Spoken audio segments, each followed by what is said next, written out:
The cameras were flashing, the music swelling, the kind of glittering chaos that only New York can deliver on a night soaked in celebrity ego and expectation. The third annual World Mental Health Day Gala was meant to be a triumph, a night of redemption for Prince Harry and Meghan Markle. The red carpet was lined with the biggest names in philanthropy, entertainment, and power. Every lens, every microphone, every whisper in the room carried one name, Harry. But what happened next would become one of the most humiliating moments of his public life. The crowd hushed as Phil Schermer, CEO of Project Healthy Minds, stepped up to the podium. Cameras zoomed in, flashes popped. The moment Harry and Meghan had waited for, their grand reintroduction to America's elite, was seconds away.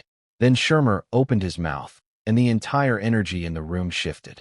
Before we continue, please hit the like button, subscribe to the channel, and turn on the notification bell for updates.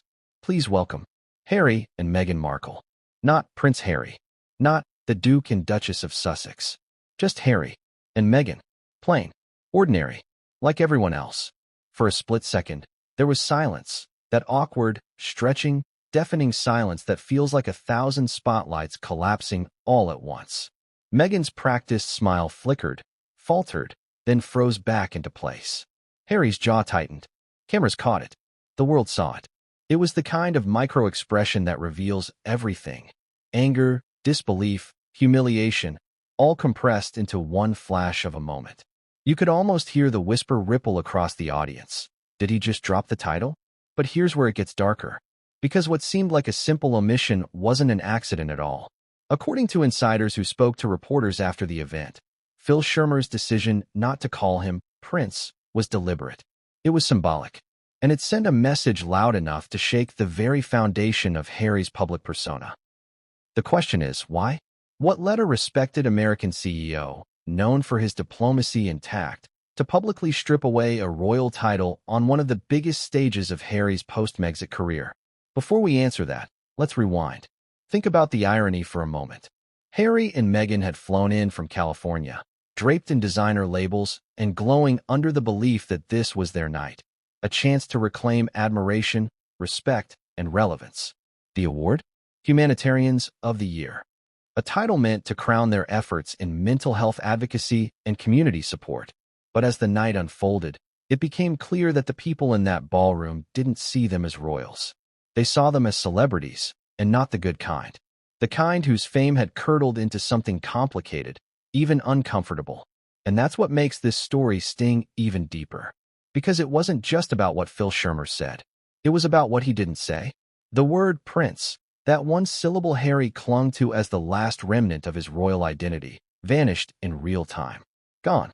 And when it was gone, so was the illusion of deference. But let's talk about the power dynamics here. Titles are not just words. In the royal ecosystem, they are currency, the invisible armor that commands reverence. For decades, Harry's very existence was defined by it. He was His Royal Highness. He was the prince. He was born into hierarchy, into history. The kind of respect you don't earn, you inherit it. And now, standing in front of a ballroom full of billionaires, mental health advocates, and Hollywood's most polished elite, that title meant nothing. It's almost poetic, in a tragic way. Harry had given up the institution that shaped him, hoping to find authenticity in freedom. But in doing so, he discovered a brutal truth. Outside the palace walls, the title doesn't carry weight. Influence does. Merit does. And merit, at least in the eyes of America's business elite, is earned, not demanded. You could see it in the body language. As Schermer introduced them, Meghan turned her head slightly toward Harry, the kind of quick, instinctive glance that says, "Did you hear that too?" He nodded once, stiffly, eyes fixed ahead. For a man trained to maintain composure, the mask slipped for half a second. The camera caught that flash of fury. That was all it needed. The applause that followed felt forced, scattered. People clapped because they had to, not because they wanted to. There was no standing ovation, no roar of admiration, just polite recognition. And beneath the glimmering lights of the gala, that politeness felt colder than any open insult. But let's dig into what this really represents. Because make no mistake, this wasn't a slip of the tongue. It was a statement. Schermer's choice of words reflected something that's been quietly building in the American psyche Fatigue. Fatigue with titles. Fatigue with self-pity disguised as advocacy. Fatigue with the Hollywood royalty hybrid image that Harry and Meghan have tried to sustain. And if you think that's an exaggeration, just look at the timing. This event came at a moment when the couple's popularity in the US was waning. Their Netflix deal had drawn criticism. Their Spotify venture had imploded. Their every public appearance was dissected for contradictions, preaching mental health while reportedly feuding with family, promoting compassion while suing tabloids, demanding privacy while living in front of cameras. Americans were no longer starstruck. They were skeptical. So when Phil Schermer took that stage and said Harry and Meghan Markle, he didn't just speak. He reflected a sentiment many were already thinking but hadn't said out loud. That perhaps the world had moved on. The question now is, how did Harry respond to that realization? Sources say that backstage, after the lights dimmed and the applause faded, Harry's fury was palpable. The staff felt it, security sensed it, Meghan tried to contain it. But you could only mask so much behind clenched teeth and hollow smiles. For Harry, that moment wasn't just about public embarrassment. It was about identity. Because when you've been raised to be a prince, and the world suddenly decides you're just another man in a suit, it hits differently. And Meghan? She knew exactly what was happening. Every instinct she had was screaming to fix it, to control the narrative before it slipped away. She smiled wider. She laughed louder. She whispered to the photographers. But deep down, she understood the danger. One headline like that could unravel months of image building. Let's pause for a second and think about that irony. Meghan, the master of media control, caught in a moment that she couldn't spin. Because this wasn't about her words, her gestures, or her wardrobe. This was about something no PR team could rewrite, how others saw them. And at that gala, they weren't royals. They were performers who had lost the crowd. Now, here's where it gets even more fascinating. Because while Harry was seething internally, the man who had snubbed him, Phil Schermer, carried on as if nothing unusual had happened. He moved through the evening with effortless calm. He mingled with donors, shook hands with executives, smiled for the press. To him, it wasn't an act of rebellion. It was policy. Project Healthy Minds, after all, promotes equality, inclusivity, and accessibility. Titles, ranks, inherited privilege, they don't fit into that philosophy. By introducing them as Harry and Meghan Markle, Schermer wasn't disrespecting them. He was putting them on equal footing with every other honoree. But Harry didn't see it that way. Can you imagine what that must have felt like for him? A man who grew up bowing, being bowed to, treated as an emblem of legacy, suddenly being stripped of that context in public. It's not just a bruise to the ego. It's a collapse of self-perception, especially for someone who's already spent years struggling with identity and purpose. And that's the heart of this story, not just humiliation, but revelation. The realization that maybe the title was the only thing standing between Harry and the void of ordinary existence. As the night went on, you could feel the tension beneath the glamour. Meghan kept her composure, as she always does when the cameras are near. Harry, though, withdrew. He said little. He smiled mechanically. He avoided eye contact with Schermer during the closing remarks. And when the time came for their acceptance speech, the awkwardness thickened like fog. He thanked the organization. He spoke about compassion, empathy, and understanding. But there was a subtle bitterness in his tone, a wounded edge behind every carefully chosen phrase. It was the sound of a man trying to reclaim dignity after it's been quietly taken from him. But here's the twist. That single omission, that refusal to say Prince, would spark a ripple effect that went far beyond that ballroom. Because after that night, questions began swirling in both British and American circles. Was this a one-time oversight? Or was it a deliberate shift in how the Sussexes would be addressed going forward? Pundits weighed in. Commentators speculated. Even former palace staff chimed in, some claiming that Buckingham Palace might secretly approve of this subtle deroyaling, others insisting that it was a direct insult to the monarchy itself. But behind all the headlines, there was one unspoken truth. This wasn't about titles anymore. It was about relevance. About whether Harry still had the power to command respect in a world that no longer cared about his lineage. And perhaps the most cutting irony of all, the award itself, Humanitarian of the Year, was meant to celebrate humility, service, and selflessness. Yet the night became a spectacle of ego, entitlement, and silent resentment.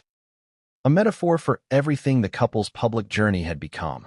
By the end of the evening, as the gala wound down and the guests drifted toward the after-parties, Harry and Meghan slipped away quietly. Cameras caught them leaving through a side door, Meghan's hand clutching his arm, Harry's face locked in that same strained half-smile. But what people didn't see, what happened after the flashbulbs died, would be even more explosive.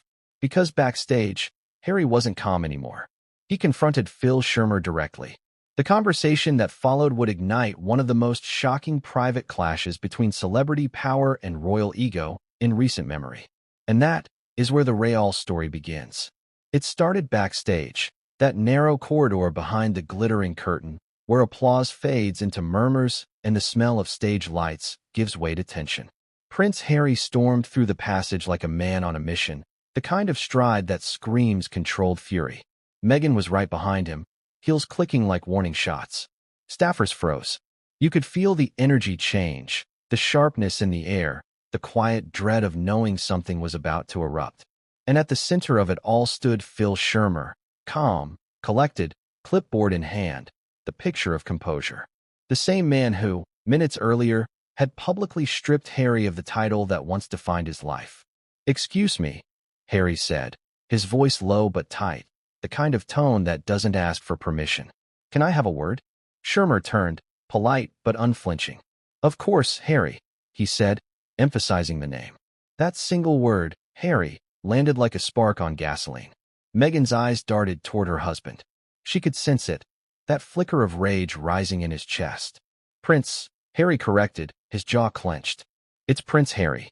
A beat of silence. Then Schermer, still smiling, replied evenly. "In our program, we list speakers by their names, not by titles. It's standard policy." That was it. No apology. No deference. No adjustment.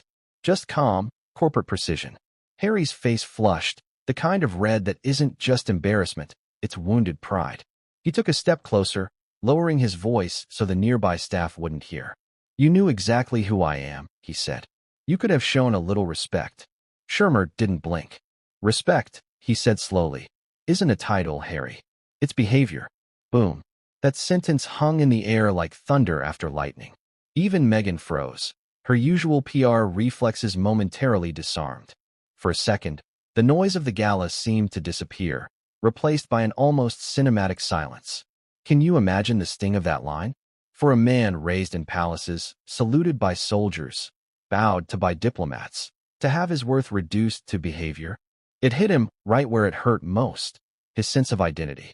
Harry opened his mouth, but no words came. You could see it, the battle between pride and composure playing out across his face. Meghan stepped in, her voice calm, rehearsed. "Phil, we completely understand protocol, but this was an extraordinary occasion. Harry has always represented." Schermer cut in softly. "Yes, and we were honored to have both of you as advocates for mental health. But this platform is about equality. No titles, no hierarchies." Meghan blinked. That wasn't the response she expected. Usually, people bent over backward to accommodate, to flatter, to keep her and Harry in control. But here, that tactic failed. And that's when something else shifted, not just in the conversation, but in Harry himself. His anger wasn't about this one moment. It was about every moment since stepping down from royal duties. Every interview, every headline, every subtle reminder that his title, once ironclad, was now a courtesy, a relic. Let's be honest here, titles are power. There's social gravity. Without them, Harry and Meghan are celebrities competing for attention in a world already crowded with fame. The moment Phil Schermer refused to use Prince, he wasn't just making a point. He was revealing a truth the Sussexes had spent years trying to outrun. Outside the palace, royalty doesn't mean much. And that truth hurts. Meghan, ever the strategist, tried to recover. "We completely understand equality," she said, her tone dripping with practiced charm. "But surely there's also room for tradition." Schermer smiled. "Tradition belongs in history books. Tonight is about progress." That line would later echo through the gossip columns, dissected by analysts and whispered about in every royal commentary corner of the internet. But in that moment, it just deepened the divide between the two worlds colliding backstage. the old world of inherited prestige and the new world of earned respect. Harry took a step back, breathing heavily. His anger wasn't explosive. It was simmering, contained, the kind that grows sharper the longer it's suppressed. "You've embarrassed me," he muttered. Schermer shook his head gently. "No, Harry. You embarrassed yourself by expecting special treatment." Meghan's lips tightened. That was the end of the conversation. She tugged at Harry's sleeve, a subtle signal to disengage, to retreat before it became public. They turned to leave. Cameras might not have caught the confrontation, but several staffers did. And within hours, whispers began. Harry snapped backstage. Meghan tried to fix it, but failed. Phil stood his ground. By the time dawn hit the East Coast, the story was already rippling through private group chats and PR circles. The official footage would show smiles, applause, polished speeches, but those who were there knew the truth. Behind the glitter, the night had fractured. But let's pause for a second. Because while it's easy to paint Harry as the wounded prince and Schermer as the fearless reformer, the real story sits in between. What we witnessed wasn't just a clash of egos. It was a generational and cultural collision.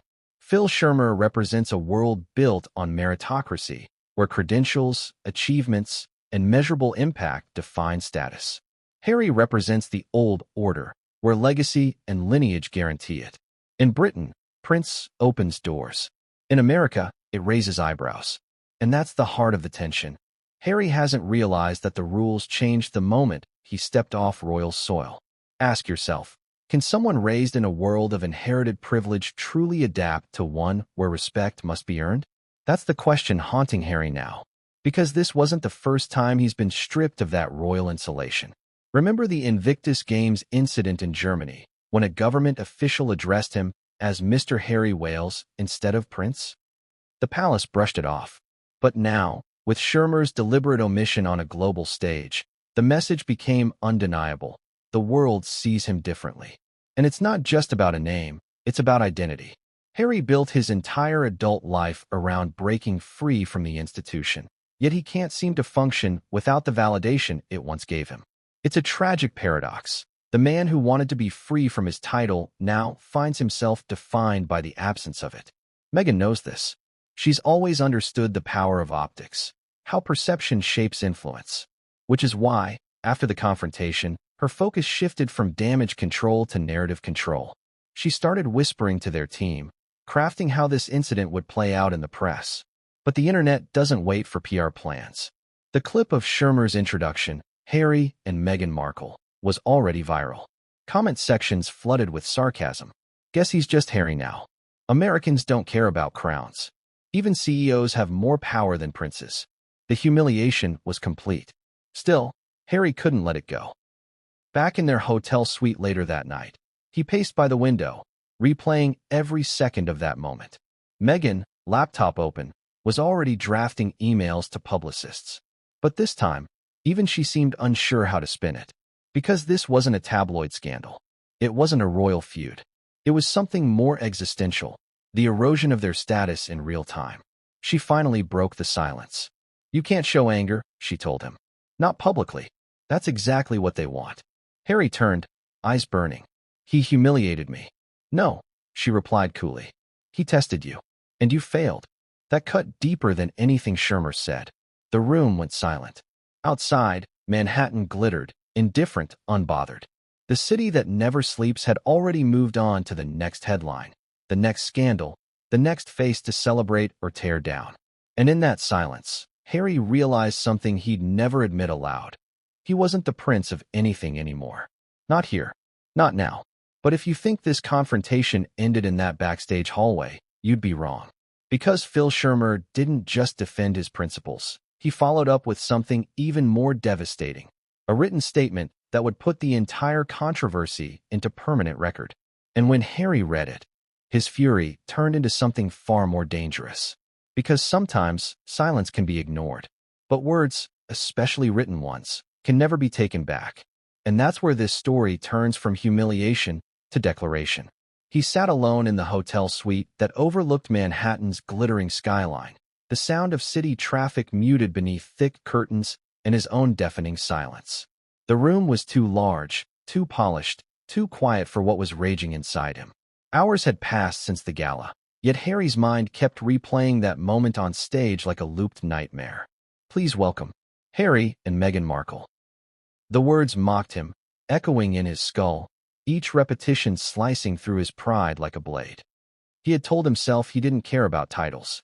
He had said it in interviews, on podcasts, even in his own memoir, Spare. But deep down he did. Because that word, prince, wasn't just ceremonial. It was identity. It was belonging. It was the one thing he thought no one could take away. Until now. Across the suite, Meghan sat cross-legged on the couch, laptop open, phone in hand, her fingers flying between tabs and group chats.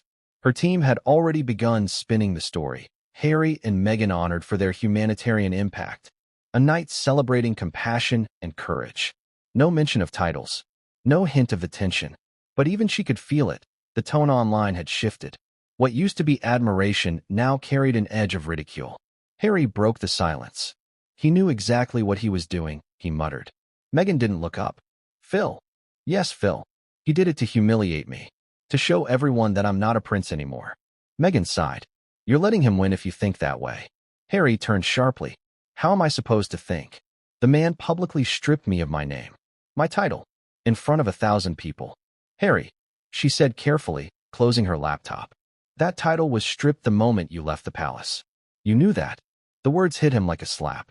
For a moment, he didn't move. He just stared at her, eyes narrowing, as if seeing her differently. Meghan's tone softened.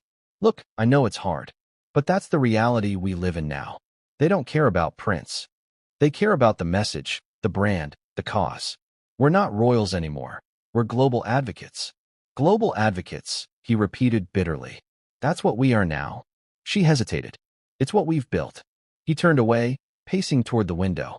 The lights of the city reflected off the glass, blurring into streaks of gold and red. No, he said quietly. It's what you built. I just followed. The silence that followed was thick. She looked up at him, hurt flashing behind her eyes. That's not fair. Isn't it? He snapped. I gave up everything, my family, my home, my identity, because you said it was the right thing. You said America would respect me for who I am, not what I am.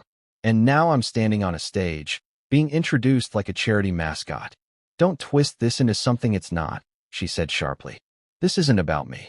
This is about you not knowing who you are without a title. He froze. Because she was right, and that terrified him. It wasn't the first time someone had said that to him. His brother, William, had said almost the same thing years ago during one of their last private arguments before the split. You don't know who you are without the crown above your head, Harry. And one day, that's going to destroy you. He hated that memory. He hated how it echoed in Meghan's words. He sat down heavily, running his hands through his hair. You don't understand, he said, his voice quieter now. That name, that title, it wasn't about power. It was about her. Meghan blinked. Her who? My mother. And just like that, the anger cracked into something softer, rawer. When people called me Prince Harry, it wasn't about me. It reminded them of her. Diana. Everything she stood for. Everything she tried to protect. He looked up, his eyes glassy. And now it's like even that connection's gone. For the first time all night, Meghan didn't have an answer. She reached out slowly, placing a hand on his arm. Maybe that's what you need to find again, she said. Not the title, the meaning behind it. But he didn't respond. Because just then, his phone buzzed on the table. An email notification. The sender's name made his stomach tighten. Phil Schermer. Meghan noticed. Don't open it, she said immediately. He hesitated, thumb hovering above the screen. Harry, I'm serious, she said. Let the team handle it. But curiosity and pride overpowered reason. He tapped it open. The email was short, precise, almost too calm. Dear Harry, I want to thank you and Meghan for joining us last night. Your presence brought attention to important causes we all care deeply about. I also want to clarify that our decision not to use royal titles was not personal but policy. Our platform celebrates individuals for their work, not for their lineage. The aim was equality, not exclusion. That said, I hope the message of the evening wasn't lost, that service and compassion are universal. Warm regards. Phil. Harry read it twice. Each line stung more than the last. It was polite, respectful, but it was also definitive. Policy. Equality. Words that stripped the glamour right out of royalty. He handed the phone to Meghan. She read it silently, her expression unreadable. "What do you think?" he asked finally. She closed the phone. "I think it's done. You can't fight this without looking entitled." "Entitled?" he repeated, incredulous. "He called me Harry, Meghan. Just Harry." She gave a small, almost sad smile. "Maybe that's who you are now." He didn't reply. He just turned back toward the window, where Manhattan still glowed with indifference. Outside, a limousine pulled up. Paparazzi lights flickered across the glass. Somewhere down below, the real world was moving on, uncaring, unstoppable. But inside that suite, something had shifted permanently. For Harry, the realization wasn't just about losing a title. It was about losing control of his own narrative. In Britain, the palace owned his image. In America, it was the media. Everywhere he turned, someone else was defining who he was. And now, even a CEO, a man he'd barely met, had the power to decide what he was called. That thought consumed him. He imagined the headlines waiting to explode online. CEO snubs Prince Harry. Phil Schermer refuses royal titles. Is this the end of Harry's royal relevance? Each one burned in his mind like fire. He could already hear the talk shows, the laughter, the British press celebrating his humiliation, the prince who wanted freedom and got irrelevance. He clenched his fists. "He'll regret it," he whispered. Meghan shot him a look. "What do you mean?" "I'll make sure he regrets it." Her expression hardened. "Harry, no. You're not going to start another feud. You'll look like a spoiled child." He turned sharply. "You think this is about ego?" He publicly undermined me. "This isn't the palace," she snapped. "You can't demand people address you like royalty anymore. You left that life. Remember?" The room crackled with tension. Harry exhaled, pacing again, voice shaking. "Then what am I supposed to do? Just stand there and let people treat me like I'm no one?" Meghan's answer came quietly, but it cut through the air. "Maybe it's time to learn how to be someone without a crown." He stopped. For a moment, neither of them spoke. The city outside seemed to hold its breath. Then came another buzz. This time, Meghan's phone. A notification from a journalist she knew, one who often handled their friendly exclusives. She read it, frowned, and handed the phone to Harry. The message was brief. "Heard about what happened at the gala. Is it true the CEO refused to call you Prince? Would love to get your comment before we run it." Harry looked at her. "They already know." Meghan inhaled slowly. "Then we need to control the story before it controls us." And just like that, the switch flipped. Her eyes sharpened. Her tone regained that calculated calm. The PR strategist was back. She grabbed her laptop, opened her notes, and began typing. "We'll say it was a moment of humility. That we requested no titles. It'll make you look gracious. Like you're above it all." Harry stared at her. "That's a lie. It's a narrative," she corrected. "And right now, that's all that matters." He didn't respond. He just watched her type, realizing that every time they faced a crisis, it was always the same. Control, spin, reshape. And every time, it chipped away a little more of who he used to be. By morning, the headlines were already up. Harry and Meghan request no royal titles at charity gala. Duke chooses humility over heritage. Humanitarians, not royals. The spin worked, at least on the surface. The internet applauded their down-to-earth decision. But behind closed doors, those who'd been at the event whispered the truth. That Harry had been furious. That the CEO hadn't backed down. That something inside him had broken. And that Phil Schermer, quietly, confidently, had no regrets. Because for him, the night had gone exactly as planned. He hadn't just hosted a gala. He'd made a statement. And what came next would push that statement even further, turning one night's omission into a global reckoning about titles, ego, and authenticity. But what no one, not even Meghan, expected was how far Harry would go to reclaim what he believed was his. And that's where things take a darker turn, when pride becomes obsession. It began 2 days later, in the cold light of morning, when the headlines had already settled into their predictable rhythm.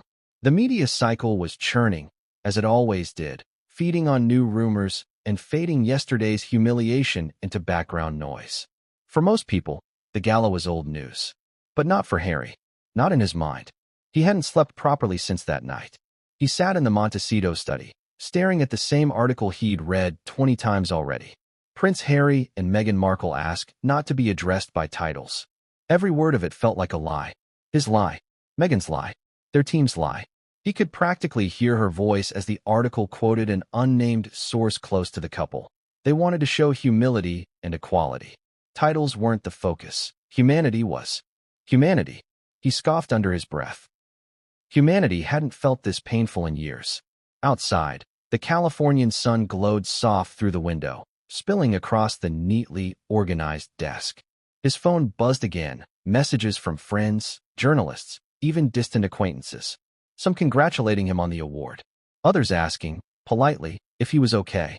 But one text made his stomach twist. It was from an old army friend.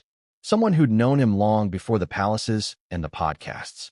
Mate, saw that Gala video. They didn't even call you Prince. What happened? No emojis.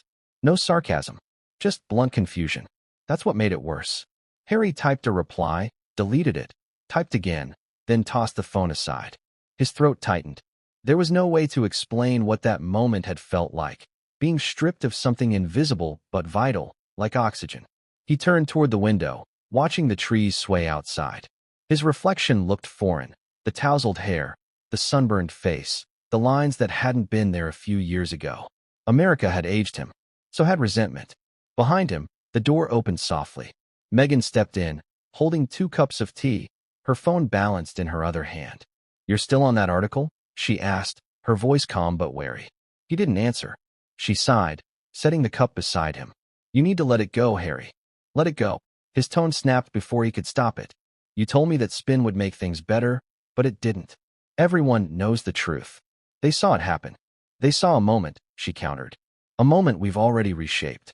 The story's moved on. You should too." He laughed, short, sharp, hollow. "You really believe that?" Her eyes flicked up from her phone. "I know how this works. Scandals fade. Narratives shift. That's how we survive." "Survive," he muttered. "That's all we ever do now, isn't it? Survive another embarrassment." She hesitated. "That's not fair." He turned toward her fully now, eyes blazing. "Isn't it? Every time something goes wrong, you fix it by pretending it didn't. You rewrite reality. But this one I can't pretend away." He disrespected me. Meghan exhaled slowly, as if speaking to a stubborn child. "Phil Schermer doesn't matter, Harry. He's a CEO. He's not a royal. He's not a threat. He's just another man with a microphone. He's a man who humiliated me in front of the world," Harry shot back. She looked at him carefully, choosing her next words. "Then prove him wrong. Not with anger. With action." He frowned. "What do you mean?" "Make them remember who you are. Not because of your title, but because of what you can do." It sounded good, almost inspiring. But Harry's mind was elsewhere, somewhere darker, somewhere more personal. Because while Meghan was talking about strategy, he was thinking about revenge. That night, while she slept, he opened his laptop again. He began researching everything about Phil Schermer, his organization, his speeches, his interviews. Every line, every phrase was steeped in the same kind of polished humility that grated at Harry's pride. Equality, compassion, inclusion. It sounded noble. It sounded rehearsed. And in Harry's eyes, it sounded hypocritical. The more he read, the more convinced he became that Schermer's so-called policy was a convenient excuse, a way to make an example out of him. By dawn, his frustration had crystallized into something tangible. He drafted a letter. Not a public one. Not yet, but a statement to the organization itself. The words came easily, fueled by indignation. "To whom it may concern, while I appreciate the honor of being recognized for our work, I found the manner of our introduction deeply disrespectful. Titles aside, mutual respect is a cornerstone of any charitable mission. It's disheartening that a moment meant to unite was instead used to undermine." Prince Harry, Duke of Sussex. He read it twice, then a third time. It sounded dignified, rational. But underneath the polished phrasing, the emotion pulsed, bitterness disguised as diplomacy. He showed it to Meghan the next morning. She skimmed it quickly, her lips tightening as she reached the end. "You can't send this." "Why not?" "Because it makes you look fragile. Defensive. Like you're begging for validation." "I'm standing up for myself," he said. "You're feeding the story," she countered. "If you do this, the narrative becomes about your insecurity. And trust me, they'll eat that alive." He snatched the letter from her hands. "So what? We just keep letting people walk all over us. We keep control, she said coldly. But control was the one thing slipping fastest. Within days, the confrontation had leaked. A staff member from the event, eager for attention, spoke anonymously to a gossip outlet. Prince Harry was furious backstage. He demanded to be called Prince. Schermer refused. It was tense. The quote went viral. Suddenly, Harry wasn't the humble humanitarian. He was the angry prince who couldn't let go of his crown. And that's when the avalanche began. American commentators mocked him. British tabloids ridiculed him. Even late-night hosts turned it into a punchline. The worst headline came from a UK tabloid. The artist formerly known as Prince. Harry's identity crisis continues. It burned him. Not because it was cruel, but because it was true. He stopped going outside for days. The Montecito mansion felt like a gilded cage. Expensive, sprawling, but suffocating. Meghan kept working, kept smiling, kept taking Zoom calls. But Harry felt trapped between two worlds. One that had rejected him, and one that didn't quite want him either. Until, one afternoon, his phone buzzed again, this time with an unfamiliar number. He almost ignored it. But something made him answer. Hello. A man's voice, steady, polite. Mr. Windsor? Harry stiffened. Who is this? This is Robert Linton. I work in communications for Project Healthy Minds. Mr. Schermer wanted me to reach out personally regarding the situation. Harry's pulse quickened. Go on. Linton continued, his tone as smooth as silk. We're aware of the media coverage surrounding the event and wanted to express that there was no intent to offend. Mr. Schermer believes in equal treatment across all participants, regardless of title or background. Then why didn't he call me what I am? Linton paused. Because, sir, in our setting, everyone is equal. That line hit harder than the first time he'd heard it. And then came the kicker. Mr. Schermer has authorized me to tell you that he stands by his decision. Harry felt something tighten in his chest, a pressure building behind his ribs, behind his pride. So he's not apologizing? No, sir. He's affirming his principles. Click. The call ended. He sat in silence for a long time, staring at the wall. Meghan found him there an hour later, motionless, unreadable. Who was it, she asked. Someone from Schermer's office. What did they say? He looked up slowly, his voice flat. They said he stands by it. And in that moment, something hardened in Harry, a quiet fury that would soon drive him to do something reckless. Something that would turn a simple disagreement into a full-blown transatlantic scandal. Because when pride meets humiliation, silence never lasts long. And what came next would make that gala look tame in comparison. It was supposed to be a quiet morning in Montecito, the kind of serene California calm that money buys and privacy preserves. But inside the Sussex estate, peace was an illusion. The press storm that Harry had feared had arrived, not as a wave, but as a hurricane. Every outlet, every pundit, every online voice had seized the same story and twisted it into ridicule. On breakfast TV, hosts laughed as they replayed the clip of Phil Schermer introducing Harry and Meghan Markle. The cheering at the bottom of the screen read mockingly, "Just Harry again." One commentator smirked. Well, it looks like Americans finally figured out how to deal with royal tantrums. Ignore the crown. Harry stood frozen in front of the television, coffee untouched, the muscles in his jaw visibly clenching.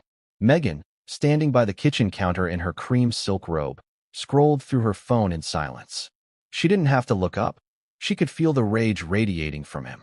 "Turn it off," she said softly. He didn't. The laughter on the TV grew louder. Clips of comedians imitating him, one pretending to stomp off stage, another shouting, "It's Prince Harry to you," filled the air. Then came the British tabloids montage, old footage of Diana's poised beside shots of Harry's frowning face at the gala. The voiceover said it all, from grace to grievance. Has the prince lost his touch? That was the breaking point. Harry grabbed the remote and hurled it across the room. It shattered against the wall, the TV going dark with a sharp pop. Meghan didn't flinch. "Feel better?" she asked dryly. He turned to her, eyes wild. "You think this is funny?" "I think you're making it worse," she replied. "They're mocking me," he shouted. "The same people who once called me the people's prince now see you as entitled," she interrupted calmly. "That's what happens when you care more about a title than the cause it's supposed to represent." He stared at her, disbelieving. "Are you taking his side now?" "No," she said, finally setting her phone down. I'm taking reality's side. You're losing control, Harry. You're reacting exactly how they expect you to. He ran a hand through his hair, pacing. So what? I just let him, that man, humiliate me publicly? Phil Schermer doesn't control your image, she said. You do. But he wasn't listening. His mind was already spiraling, to headlines, to laughter, to every sneering pundit that ever called him weak. For years he'd tried to redefine himself, soldier, husband, advocate. But no matter what he did, the world kept shrinking him down to the spare. And now, stripped even of the word prince, he felt invisible. That was the moment he made the decision that would change everything. I'm going to speak, he said. Meghan frowned. Speak? About what? About what happened? The truth. I'll give my own interview. Tell people what really went down at that gala, what that man did. She froze. Harry, don't. I'm not going to sit here while the world laughs at me. She crossed her arms. And what will that achieve? More attention? More headlines about how you can't let things go? He looked at her, the anger turning to something more defiant. Maybe I don't want to let it go. Maybe this time, people need to hear how this world really works. The hypocrisy, the fake equality. You're talking about equality, she said slowly, while demanding to be called prince. Her words cut deeper than she realized. For a long moment, neither spoke. Then he turned away, walking toward his study. You'll see, he said quietly. They'll understand once I explain it. But Meghan wasn't convinced. She followed him, voice firm. Harry, listen to me. Every time you speak out, they twist it. They'll turn this into another tantrum. Please, let the story die. He stopped at the doorway and looked back. I let stories die for years. And where did it get me? Mocked. Erased. This time, I'm fighting back. Hours later, his communications advisor, one of the few remaining from their shrinking PR circle, received an unexpected call. Harry wanted to record a personal statement, not an official royal-style address. A raw, honest video message, just him speaking directly to the public. By the time Meghan found out, the camera was already rolling. He sat at his desk, wearing a simple black shirt, eyes fixed on the lens. I've spent my life being told who I am. He began, his voice measured but cold. A title, a role, a symbol. But when someone decides that your name, your identity, doesn't matter, it feels like erasure. Like you've been told you no longer exist. Meghan watched from the doorway, silent, torn between admiration and dread. He continued. Phil Schermer chose to make a statement. That equality means everyone's the same. But equality isn't about stripping people of who they are. It's about respecting differences, respecting identity. He paused, looking down, then back up. When I served in the military, I didn't fight as a title. I fought as a man. But I never forgot who I was. No one should have that taken from them. His voice hardened. I deserve respect. My family deserves respect. And I won't apologize for that. The clip lasted just over 2 minutes.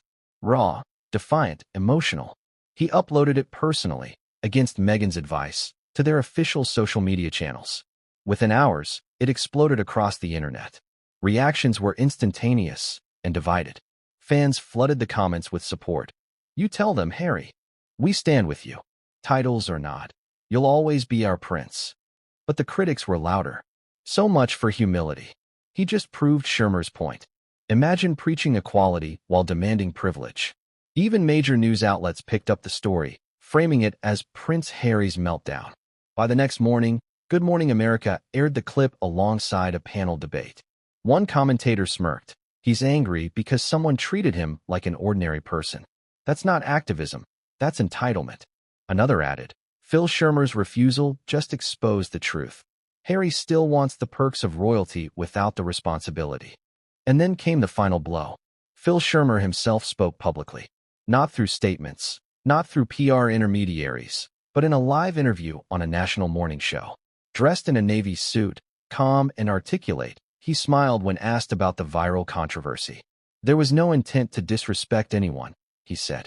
We simply believe in celebrating people for their work, not their titles. I have great respect for Harry's service and advocacy. But respect doesn't require a crown. That last sentence landed like a dagger. Clips of the interview flooded social media. Memes, think pieces, debates, all framing Schermer as the composed professional and Harry as the emotional royal who couldn't adapt. When Harry saw it, he went pale. His knuckles whitened as he gripped the edge of the table. Meghan entered quietly. "You saw it." He didn't answer. His eyes stayed glued to the screen as Schermer's calm voice echoed again. "Respect doesn't require a crown." Meghan spoke softly. "This isn't a fight you can win, Harry." He turned toward her, voice low but steady. "Then maybe it's not a fight anymore." "What do you mean?" "I mean," he said, "it's war." And as those words left his lips, Meghan realized something that chilled her to her core. This wasn't just about a snub anymore. This was about identity, power, revenge. Because when the world takes your crown, sometimes you don't just want it back. You want to make everyone who laughed regret ever taking it from you. But what Harry didn't know was that his next move, the one he thought would restore his dignity, would instead expose secrets that not even Meghan was prepared to face. And once those secrets came out, there would be no going back. Perfect. We'll continue the story as a fully fictionalized version, keeping the exact same dramatic exposé tone, pacing, and emotional rhythm you've loved so far. We'll replace real figures with original counterparts, but maintain the same underlying dynamic: the public humiliation, the clash of ego and equality, and the descent into obsession. Here's the setup. Prince Harry Adrian Vale, once a beloved royal figure turned public activist. Meghan Markle Serena Vale, his media-savvy wife who built their global brand around compassion and modernity. Phil Schermer Daniel Cross, the charismatic CEO of the Global Minds Initiative, a mental health organization hosting the fateful Gala. Now, let's pick up directly from the last cliffhanger, where Adrian declared, "Then maybe it's not a fight anymore. It's war." The air inside the Montecito estate felt heavy, as if the walls themselves were holding their breath. Adrian Vale stood by the window, the morning light cutting across his face like a blade. Serena watched him from a distance, her expression unreadable. He hadn't slept. The entire night had been consumed by a single obsession: Daniel Cross. Every time Adrian closed his eyes, he saw that man's calm face on television, that smug tone disguised as diplomacy. Respect doesn't require a crown. The words had burned through his mind until they became something darker. He turned toward Serena, his eyes hollow but burning. "I'm not letting this go," he said. She sighed. "You already made it worse by posting that video." "I told the truth." "You told your truth," she said, "and it made you look fragile." The internet doesn't care about truth. It cares about perception. Adrian paced across the room. "Then I'll change the perception." "How?" He stopped. "By showing them who Daniel Cross really is." Serena froze. "Adrian." "No," he cut her off. "You think I'm overreacting. But I've seen his type before. Men who hide behind corporate language and pretend they're saints. I know what's underneath." She folded her arms. "And you're going to expose him? Based on what?" "Ego." He met her gaze. "Based on principle." But deep down, he knew it wasn't just principle. It was pride. The kind that doesn't fade, it festers. Over the next few days, Adrian became a man possessed. His study turned into a war room. Screens glowed late into the night. Papers piled up on the desk, and every news mention of Daniel Cross became fuel. He read old interviews, charity reports, corporate filings, searching for something, anything, that could turn the tide. Serena tried to reason with him, but each conversation ended the same way. "You're losing focus," she said one evening. "I'm regaining it," he shot back. But behind her composed facade, Serena was unraveling too. The brand they'd built, the careful image of empathy and equality, was cracking. Every new headline about Adrian's meltdown sent sponsors into panic. Endorsements were put on pause. Their documentary project faced delays. The empire she had built from perception was starting to slip through her fingers. And then, the moment that changed everything arrived quietly. An anonymous email in Adrian's inbox, subject line: "You should see this." He almost ignored it. But curiosity won. Inside was a link to a hidden forum post. A whistleblower claimed that Daniel Cross's foundation had been quietly diverting funds from mental health programs to undisclosed consultancy accounts. At first, Adrian thought it was fake. But attached were scanned documents, donation records, invoices, discrepancies. Enough to raise eyebrows. Enough to start something. He printed the files and brought them to Serena, his voice trembling with excitement. "Look at this. He's not who he says he is." She scanned the pages, frowning. "Where did you get this?" Anonymous source. Probably someone inside his organization. This could be nothing, she said. You don't know if it's even real. I know hypocrisy when I see it, Adrian said. He humiliated me in public. Now I'll show the world who he really is. Serena set the papers down carefully. And what happens when it backfires? When people see this as revenge, not justice? He didn't answer. That night, he contacted an investigative journalist he'd once trusted, someone hungry for a story. They agreed to meet in Los Angeles the next morning. But what Adrian didn't know was that his email, and every message he sent, was being monitored. Not by spies, not by governments, but by Cross's media team. They had anticipated this. They had prepared for it. When he arrived at the cafe, the journalist was already waiting, but she looked uneasy. Adrian, she said quietly, before we talk, you should see this. She turned her phone around. The screen showed a fresh headline, barely an hour old. Leaked emails reveal Adrian Vale's vendetta against Global Mind's CEO. Attached were screenshots, his private emails, his angry drafts, even the anonymous link. Someone had leaked him. Adrian's blood ran cold. Who did this? He demanded. She shook her head. Doesn't matter who. What matters is that now, the story isn't about Cross anymore. It's about you. Back at home, Serena was already watching the coverage. The networks were ruthless, replaying clips from his angry interview, pairing them with leaked messages. The narrative had flipped completely. Adrian wasn't the victim anymore. He was the aggressor. Adrian Vale wages personal war against mental health charity, read one Sharon. From royalty to rage, read another. When he walked in, Serena didn't yell. She didn't even look surprised. I told you, she said softly. You handed him the ammunition. He dropped the papers onto the counter. This was a setup. He wanted me to react. Yes, she said. And you did exactly what he wanted. For the first time, Adrian's confidence cracked. He sank into the nearest chair, head in his hands. I just wanted respect, he whispered. Serena's voice softened. Then stop chasing it from people who profit from your anger. He looked up at her, weary, broken. You think this is over? She hesitated. I think it should be. But Adrian's silence said otherwise. Because in his mind, the story wasn't finished. Not yet. He didn't want an apology anymore. He wanted vindication. And somewhere deep inside, the lines between justice and obsession had already blurred beyond recognition. And when the next opportunity came, a live televised panel that would reunite Adrian and Daniel Cross in front of millions. Serena realized the fight he'd started wouldn't end in words. It would end in destruction. And this time, it might destroy them both. They called it a conversation. It was nothing of the sort. The network billed the event as a live town hall on status, service, and mental health. But everyone knew what the real draw was. Adrian Vale and Daniel Cross seated 10 feet apart under surgical lights, with a studio audience and 1 million viewers waiting to see which man would bleed first. The hook arrived before the opening credits finished rolling. The moderator, a smooth-voiced anchor with a smile that never reached his eyes, leaned into camera one. Tonight we ask a simple question, he said. Can respect exist without rank? Or is rank the very language of respect? His gaze slid to Adrian, then to Daniel. We have with us 2 men who believe they know the answer. Applause. Too loud. Too eager. Adrian felt the heat of the lights on his skin and the prickle of 1,000 judgments gathering in the dark just beyond the stage. Daniel Cross sat opposite, composed in that immaculate navy suit that made restraint look like luxury. Between them, a glass table gleamed like an operating tray. The moderator placed a tablet on it, as if preparing instruments. Mr. Vale, he began, turning first to Adrian. You posted a video saying your identity was erased when Mr. Cross introduced you by your first name at the Global Minds Gala. Some called that powerful. Others called it entitled. What do you call it now? Adrian kept his hand still. Honest, he said. It was honest. Honest, the moderator echoed, pivoting. Mr. Cross.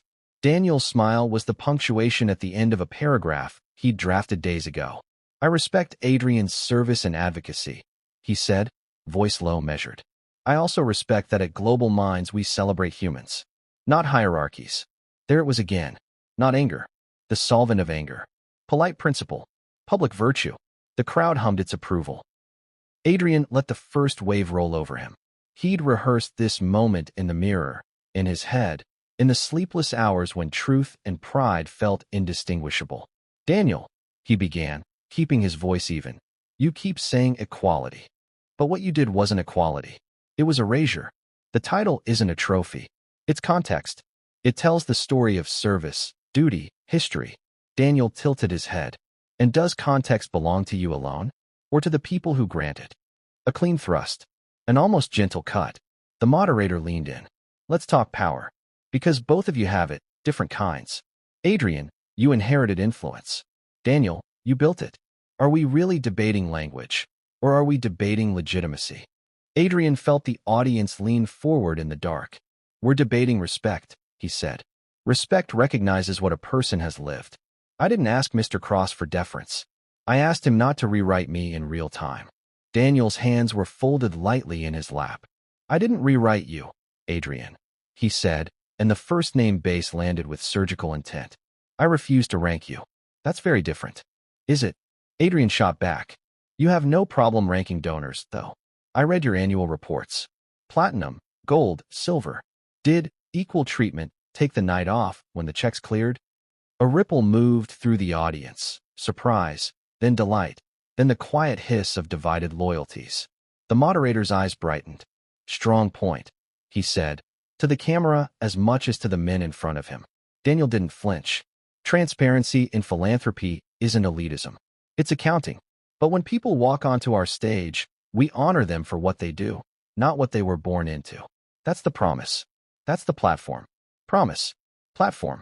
Words polished to a mirror shine. Adrian saw Serena's reflection in it at home, imagined her watching, measuring every syllable. He sat forward. You can package it however you like, he said.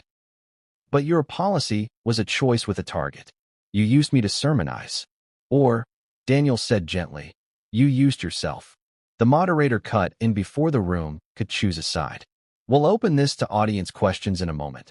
But first, Mr. Vale, there were leaked emails suggesting you sought to discredit Mr. Cross's organization after the gala. You reached out to a journalist with unverified claims. Adrian felt the blade he'd feared all week slide out of the velvet. Claims deserve scrutiny, he said. And whistleblowers deserve ears. Daniel looked almost sorrowful. Claims deserve evidence, he replied. And reputations deserve caution. Caution? Adrian's voice thinned. Like the caution you showed me on your stage? A laugh from somewhere high in the seats. The moderator lifted a hand, order by fingertip. Let's bring this to the people, he said smoothly. Audience mic 2. A woman stood, late 30s, sharp bob, sharper eyes. Question for Mr. Vale, she said. If titles are just context, why do you need yours spoken aloud to feel respected? The question struck with the efficiency of something rehearsed in private. Adrian answered anyway. Because language is reality, he said. Strip a word away enough times, and one day you wake up nameless. She sat. Another audience member rose, a young man in a Global Minds volunteer t-shirt. Mr. Cross, he called, voice shaking with pride. I joined because your stage made everyone feel seen. Thank you for not making exceptions. The room tilted. Adrian felt momentum loosen under his feet. The moderator pounced. Kindness sharpened to a point. Let's talk paradox, he said to Adrian. You've campaigned for mental health, for dignity without stigma. Yet here you appear desperate for symbolic precedence. Is that not a contradiction? Adrian smiled. A small, human thing. It's a tension, he said. Humans are contradictions. My title is history. My work is present. I contain both. For the first time, Daniel looked directly at him, something flinty in the calm. Then why did it hurt so much to hear your name? Because of the intent, Adrian said. And the audience knew it. Or because you did, Daniel replied. And you projected it onto us. The moderator's tablet lit. He glanced down, then up with the sacred look of breaking news. We're receiving a lot of messages, he said, eyes widening just enough to signal theater, including one from a former Global Mind staff member who claims to have relevant documentation. The temperature in the studio changed. Adrian felt it. Daniel felt it. The audience tasted it like metal. The moderator continued, measured but electric. We vetted the source to our editorial standards. We're going to display 2 invoices on the screen behind us. He gestured. The LED wall bloomed with line items, black boxes over donor names. totals that made the front row inhale. These show large payments from Global Minds to a consultancy called Beacon Strategies. According to the Secretary of State's records, Beacon Strategies is managed by Celine Rios, who is also listed as Director of Strategic Partnerships at Global Minds. Mr. Cross, can you explain this overlap? Daniel's hands tightened by a single degree. The change was microscopic and catastrophic. Yes, he said calmly. Ms. Rios's firm provides pro bono services that we reimburse for expenses. It's all above board. The moderator's finger scrolled. The memo lines say message optimization and narrative positioning. And there are bonuses tied to donor conversion events.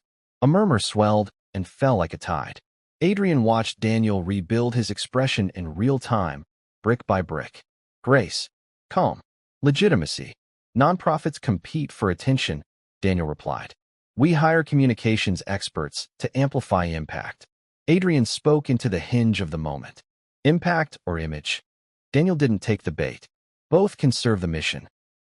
But only one serves the mirror, Adrian said softly. The moderator raised a palm again, air steering. Mr. Vale, to be fair, your family's foundation has also employed communications firms.